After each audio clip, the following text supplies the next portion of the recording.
बिस्मिल्लाहिर्रहमानिर्रहीम। चेयरमैन साहब और हमारे पीटीआई के मेंबर्स और गेस्ट, अस्सलाम वालेकुम। मैं आपको उस सफ़र से लेके जाना चाहता हूं जो कि शुरू हुआ जब पीटीआई ने हुकूमत संभाली। तो उस पीटीआई ने जब हुकूमत संभाली तो क्या, चेयरमैन साहब आपके सामने कॉपी भी पड़ी है, तो क्या था उसमें 2013 से 18 तक जिसका ये इतना ढंढोरा पीटते हैं कि इतनी हमने तरक्की की, तो 5 साल के बीच में एक्सपोर्ट्स जो हैं वो 25 बिलियन से 25 बिलियन तक ही रहीं, लेकिन पहले नीचे गई और एक्सपोर्ट्स जो हैं वो 10 अरब डॉलर से उनकी कमी हुई 5 साल में। और क्योंकि एक्सचेंज रेट जो था वो इन्होंने रुपए को मजबूत रखा हुआ था, जो कि अननेचुरल था, उसकी वजह से इंपोर्ट्स बढ़ गई। उसका इम्पैक्ट था 23 अरब डॉलर। मतलब ये कि पाकिस्तान की कौम को 33 अरब डॉलर का टीका लगा दिया गया। आज तक इस चीज़ के ऊपर किसी ने इन्वेस्टिगेशन नहीं की कि भाई ये क्यों किया गया। और मैं इसके बारे में ये भी कहूँगा कि इसी ज़माने में बांग्लादेश, वियतनाम वगैरह की रिकॉर्ड एक्सपोर्ट्स हुई। हमारी टेक्सटाइल जो है और एसएमई कोलैप्स कर गई, 50,000 फैक्ट्रियां बंद हुई और मिलियंस जो हैं अनएम्प्लॉय हो गए। इसका नतीजा क्या था? इसका नतीजा यह हुआ कि रिकॉर्ड करंट अकाउंट डेफिसिट हुआ 19.2 बिलियन डॉलर का। ये हाईएस्ट करंट अकाउंट डेफिसिट था।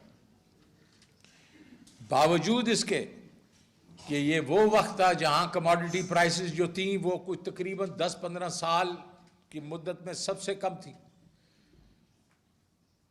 जो तेल था वो $50 बैरल पे था, जो आज हमारे वक्तों के बीच में 110 से 120 डॉलर पे भी जा चुका है। एक्सपोर्ट्स, जिस तरह मैंने आपको पिछले स्लाइड में दिखाया, कोलैप्स की। 25 से पहले तो 21 तक गई और फिर आखिरी 1 साल में ऊपर गई। और इस डेफिसिट को फाइनेंस करने के लिए रिकॉर्ड किस्म के इन्होंने डेट खरीदा। अब आगे आए, ज़्यादा टाइम नहीं लूँगा इस पर, लेकिन पीटीआई ने किया क्या? पीटीआई का मैं आपको ये बताना चाहता हूँ कि पीटीआई ने आते ही पहले तो उनको आईएमएफ के पास जाना पड़ा, क्योंकि उस वक्त कोई 30 से 35 बिलियन डॉलर की हमें पेमेंट्स करनी थी। और आईएमएफ ने, आपको पता है, वो तो एक पूरी कड़वी गोली देते हैं, उससे हमारी ग्रोथ नीचे गई। और साथ ही सेंचुरी में एक दफ़ा जो बीमारी आती है, स्पेनिश फ्लू 1910 में आया था और ये अभी कोविड आया। लेकिन बावजूद इसके कि ये हुआ, उसमें प्राइम मिनिस्टर इमरान खान की विजनरी लीडरशिप ने कोविड को जिस तरीके से संभाला, दुनिया ने उसकी तारीफ की। दुनिया में 3 वो मुल्क जिन्होंने इसको बेहतरीन तरीके से संभाला, उसमें से पाकिस्तान एक था। और बावजूद इसके कि यहाँ हमारे अपने ही लीडर्स जो थे वो प्राइम मिनिस्टर इमरान खान की मुखालफत करते रहे, लेकिन उन्होंने स्मार्ट लॉकडाउन्स किए। उन्होंने कहा दिहाड़ी वाले को मैंने बचाना है, और साथ साथ वो इन्वेस्ट करते रहे। उन्होंने आईएमएफ से स्पेशल डिस्पेंसेशन लेके हाउसिंग सेक्टर को एक किस्म से बढ़ावा दिया, क्योंकि हाउसिंग सेक्टर एक ऐसा सेक्टर है जिसके बीच में एम्प्लॉयमेंट होती है। और हमने देखा, ये आपके सामने चार्ट है, कि पिछले 17 साल में जो हमारा तीसरा और चौथा साल था, उसमें सबसे ज़्यादा जीडीपी की ग्रोथ हुई। 2021 में 5.74, आई थिंक चेयरमैन साहब 5.6 कहते रहते हैं, नहीं प्राइम मिनिस्टर साहब 5.74, क्योंकि वो फिर से रीस्टेट हुई है जीडीपी, और 6% जो है वो आपकी हुई आपकी 2022 में। अब ये नहीं है कि सिर्फ ओवरऑल हमारी जो थी वो मईशत बढ़ी, एग्रीकल्चर में भी 17 साल में सबसे ज़्यादा ग्रोथ हुई 4.4, और बड़ी फसलें जो हैं 6.6। अगर आप देखें तो नून लीग के बीच में ये सारे 5 साल में आप देखें सबसे ज़्यादा इनकी ग्रोथ 4.6 हुई थी, और उससे पहले तो नेगेटिव ग्रोथ भी हुई थी इनके दौर के बीच में।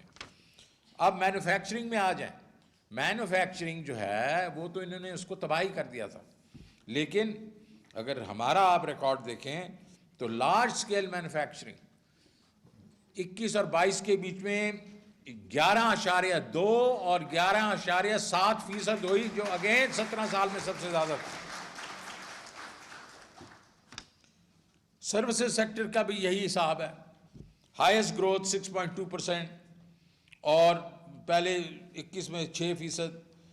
इसमें भी अगर देखें तो बावजूद इसके कि कोविड आया, हमारी जो आईटी की एक्सपोर्ट्स हैं वो $1 बिलियन पे थी, उसको हम लोगों ने 2-2.5 साल के अंदर $2.5 बिलियन किया, और इस पिछले साल में $3.5 बिलियन।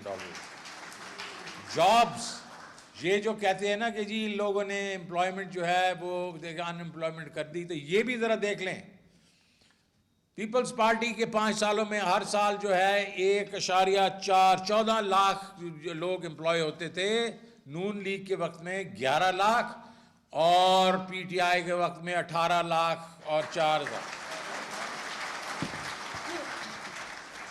रिकॉर्ड एक्सपोर्ट्स $32 बिलियन की रिकॉर्ड एक्सपोर्ट्स, और हम क्या ग्रो कर रहे, किस तरीके से ग्रो कर रहे थे। अगर मैं ये देखूं कि जो पीपल्स पार्टी के वक्त में ग्रोथ हुई है उसकी एक्सपोर्ट्स की, वो 10-11% साल की हुई। हम इस वक्त जो ग्रो कर रहे थे वो 27% पर ईयर हम ग्रो कर रहे थे, और अगर हम चलते रहते तो इस साल जो आने वाला साल है तो हमने 50 बिलियन क्रॉस करना था। रेमिटेंसेस जो 19.9 बिलियन थी, उसको $31 बिलियन पे लेके चले गए।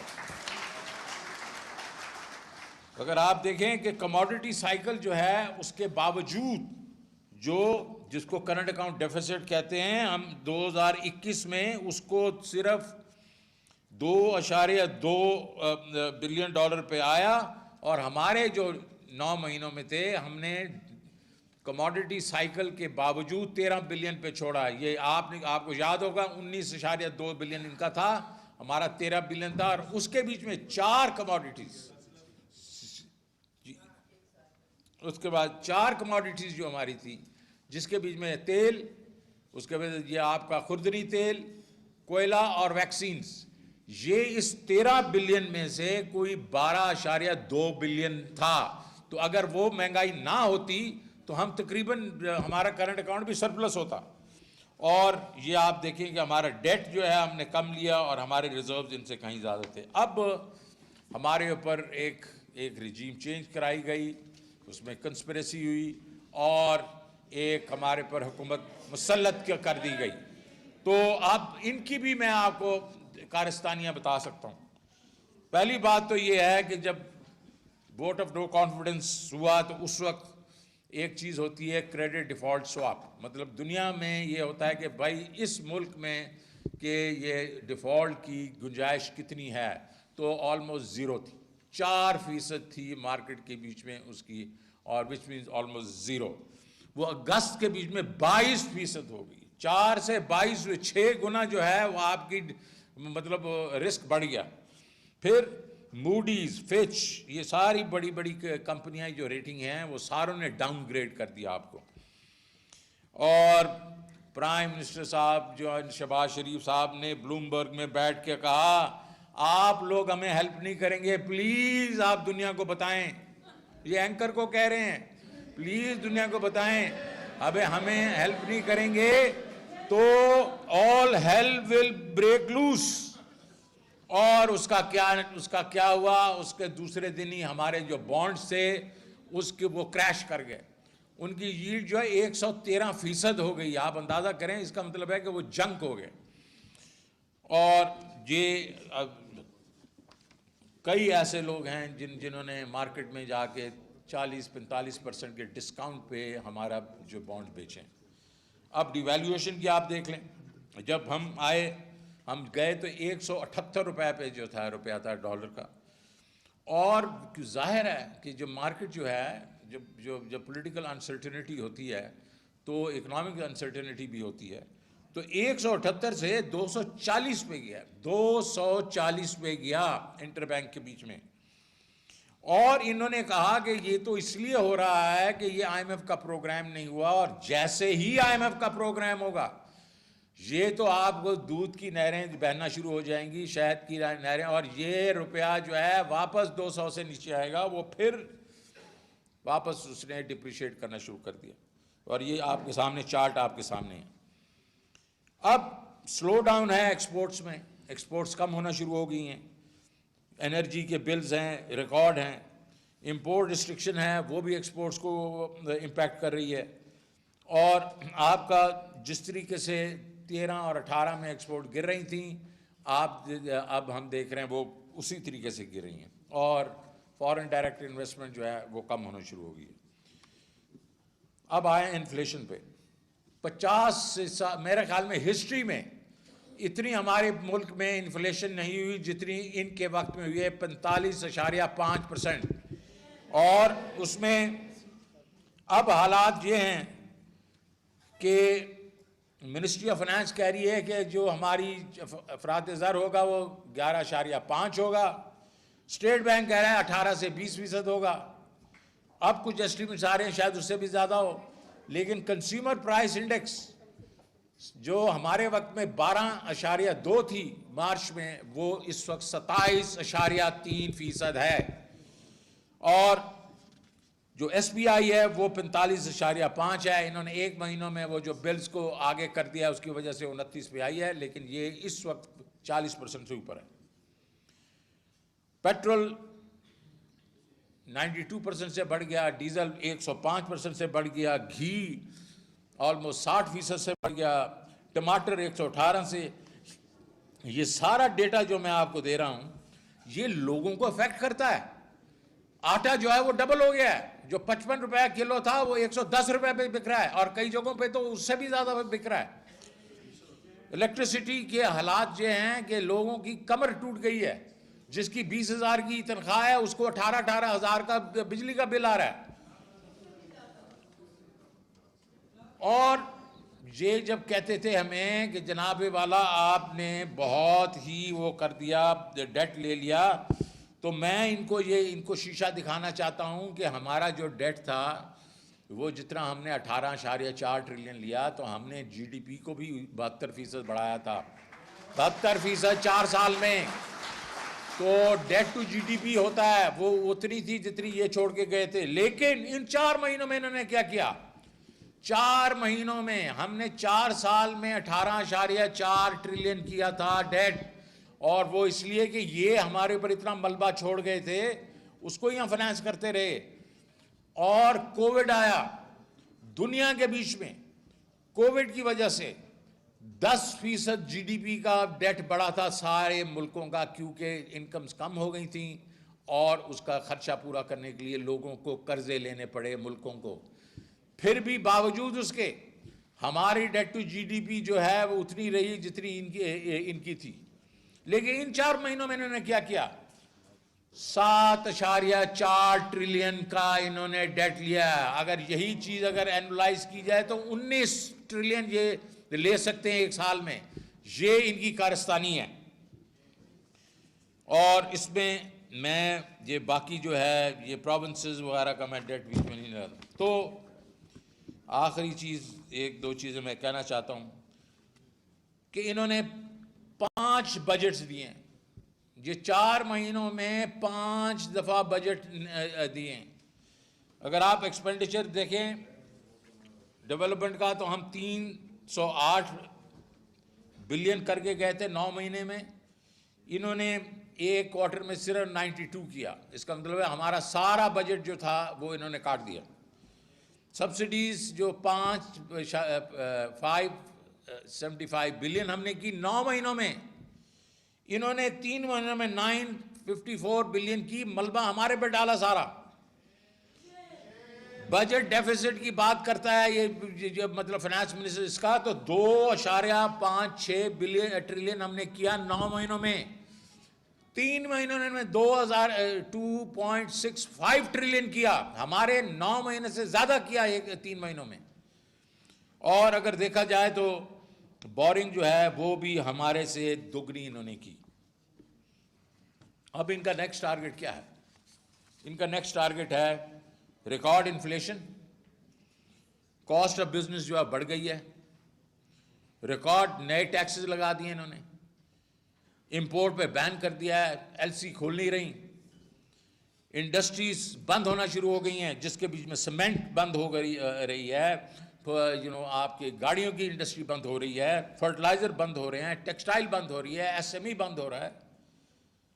तो नेक्स्ट टारगेट पीडीएम का जो है वो है रिसेशन। और जो मैं रिसेशन की मैं बात कर रहा हूं वो मैं आपको अगली स्लाइड पे बताता हूं। और रिकॉर्ड अनएम्प्लॉयमेंट और जॉब जो हैं वो लोगों से ले ली जाएंगी। और ये फ्लड का इंपैक्ट भी आ गया है। तो इस वक्त इनका क्या टारगेट्स है? हम 6% छोड़ के गए थे माशी तरक्की, इन्होंने कहा था हम 5% करेंगे और कोई इनको बिल्कुल यकीन नहीं कर रहा था। इस वक्त जो है इनके टारगेट जो हैं वो 2% से कम हैं। और हमारे ख्याल के बीच में जिस तरीके की इनकी परफॉर्मेंस है, ये एग्रीकल्चर में नेगेटिव ग्रोथ होगी और इंडस्ट्री के बीच में जो हम कह रहे थे कि 11.7 वगैरह, ये बेसिकली 2-2.5% करेंगे। और जीडीपी जो ग्रोथ जो है वो 2% से कम होगी और हम बेसिकली रिसेशन में चले जाएंगे। Thank you very much.